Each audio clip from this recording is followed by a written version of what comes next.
இலங்கை தமிழரசு கட்சியின் தேர்தல் தெரிவுக்குழுவில் முக்கிய உறுப்பினர்கள் ஓரம் கட்டப்பட்டதற்கான காரணம் என்ன? சங்கு சின்னத்தை வைத்து சுயலாப அரசியல் நடத்த முற்பட்டவர்கள் மீண்டும் சங்கு சின்னத்தை தமது கையில் எடுத்தமைக்கான நோக்கம் என்ன? விக்னேஸ்வரனின் தமிழ் மக்கள் கூட்டணிக்கு மக்களின் ஆதரவு கிடைக்குமா அல்லது அவர்களுக்கு சாவுமணி அடிக்கப்படுமா?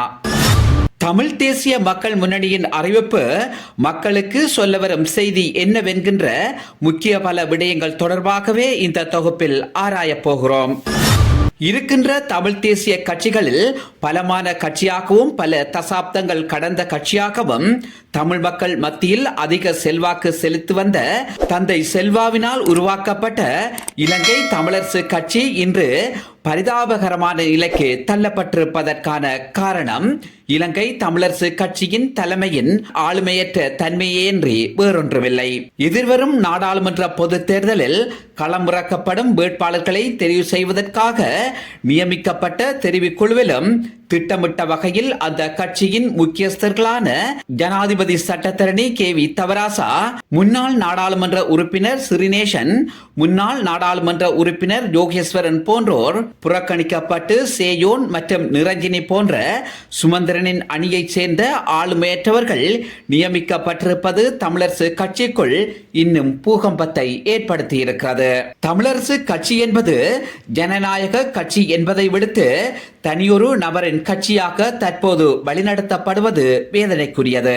மக்கள் மத்தியில் செல்வாக்கு உள்ளவர்களை தவிர்த்துவிட்டு தனது நலன் சார்ந்து தனக்கு சார்பானவர்களை முன்னாள் நாடாளுமன்ற உறுப்பினர் MA சுமந்திரன் தெரிவு செய்து வருவதாக தமிழரசு கட்சியை சேர்ந்தவர்களே பகிரங்கமாக குற்றம் சுமத்தி வருகின்றனர். தமிழரசு கட்சியின் ஊர்காவற்றுறை தொகுதி செயலாளரும் சமூக செயற்பாட்டாளருமான கருணாகரன் நாவலன் வெளியிட்ட அறிக்கையை உற்று நோக்குவோமாக இருந்தால், ஜனாதிபதி சட்டத்தரணி KV தவராசா அவர்களை எதிர்வரும் பாராளுமன்ற பொது தேர்தலில் கட்சி சார்பில் வேட்பாளராக நிறுத்துவதன் மூலம் தீவகத்தில் புது புரட்சியை ஏற்படுத்துவதுடன் ஏனைய தமிழ் கட்சிகள் இலங்கை தமிழரசு கட்சியுடன் இணைந்து பயணிக்கக்கூடிய வாய்ப்பு இருப்பதாகவும், அந்த அரிய சந்தர்ப்பத்தை நழுவ விடாது ஜனாதிபதி சட்டத்தரணி KV தவராசா அவர்களை தமிழரசு கட்சி வேட்பாளராக நிறுத்த வேண்டும் என்ற பகிரங்க கோரிக்கையை விடுத்திருக்கிறார்.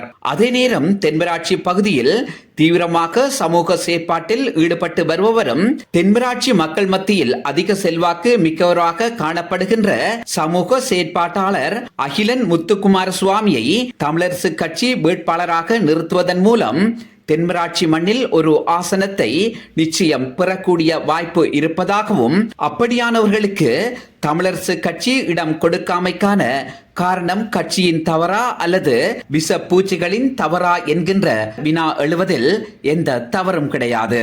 ஆகவே தமிழரசு கட்சியின் செயற்பாடுகள் இதை உணர்த்துகின்றதென்றால் கட்சியில் ஜனநாயகத்திற்கு இடமில்லை. எனவே இம்முறை இடம்பெறப்போகும் பொது தேர்தலில் தமிழரசு கட்சி படுதோல்வியை சந்திக்கும் என்பதில் மாற்றமில்லை.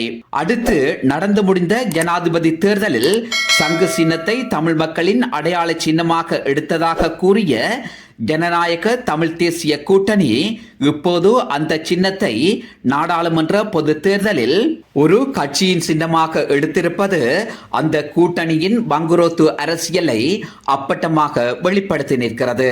இவர்களது செயற்பாட்டின் மூலம் ஒன்றை மட்டும் மிக தெளிவாக புரிந்து கொள்ளலாம். ஜனாதிபதி தேர்தலின் போது ஜனநாயக தமிழ் தேசிய கூட்டணி தமிழ் மக்களின் நலன் சார்ந்து செயற்படவில்லை. தமது எதிர்கால அரசியல் சார்ந்தும் நாடாளுமன்ற பொது தேர்தலில் தாம் வெல்வதற்கான மிக பெரும் அரசியலைத்தான் அந்த கூட்டணி ஜனாதிபதி தேர்தலில் செய்திருந்தார்கள். இந்த கூட்டணி என்னதான் பாடுபட்டாலும் நாடாளுமன்ற பொது தேர்தலில் இவர்கள் படுதோல்வியையே சந்திக்க போகின்றார்கள். ஜனநாயக தமிழ் தேசிய கூட்டணி வடக்கு கிழக்கில் மட்டுமல்ல கொழும்பில் போட்டியிட்டாலும் இவர்கள் எதனையும் சாதிக்க போவதில்லை. இவர்களின் திருகுதாளங்கள் எல்லாம் மக்களுக்கு நன்கு புரியும். அதே நேரம் ஜனநாயக தமிழ் தேசிய கூட்டணியை முதன்மைப்படுத்திய தமிழ் பொது கட்டமைப்பு செய்த தவறின் காரணமாகவே தமிழர்களின் அடையாள சின்னம் என கூறிய சங்கு சின்னம் இப்போது ஒரு கூட்டணியின் சின்னமாக மாறியிருக்கிறது. இதற்கான முழு பொறுப்பும் தமிழ் பொது கட்டமைப்பையே சாரும். முன்னாள் வடக்கு மாகாண முதலமைச்சர் CV விக்னேஸ்வரன் முதலமைச்சராக இருந்த காலப்பகுதியில் வடக்கு மக்களுக்கு பாரிய அபிவிருத்தி பணிகளை முன்னெடுத்திருக்க முடியும்.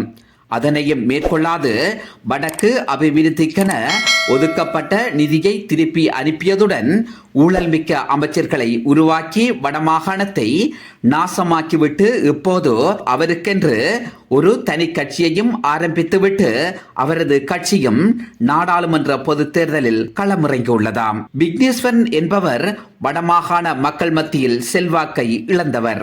ஆனால் அவரது கட்சியின் முதன்மை வேட்பாளர் விஸ்வலிங்கம் மணிவண்ணன் என்பவர் கடந்த நாடாளுமன்ற பொது தேர்தலில் தமிழ் தேசிய மக்கள் முன்னணிக்கு கணிசமான வாக்குகளை பெற்றுக் கொடுத்திருந்தார் என்பதில் சந்தேகம் கிடையாது.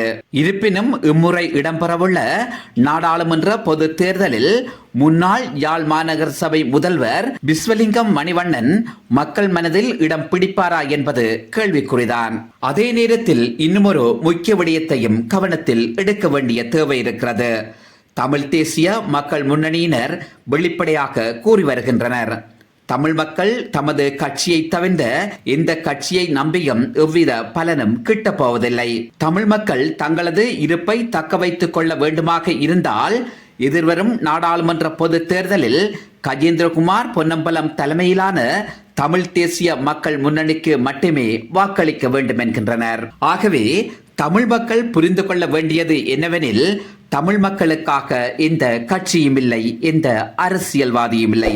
இவர்கள் அனைவரும் மக்களிடம் வாக்குகளை பெறுவதற்கு மட்டும் பல உணர்ச்சிகர வீர வசனங்களை பேசுவார்களே தவிர அனைவரும் போலிமுகம் தரித்தவர்கள் என்பதே உண்மையாகும்.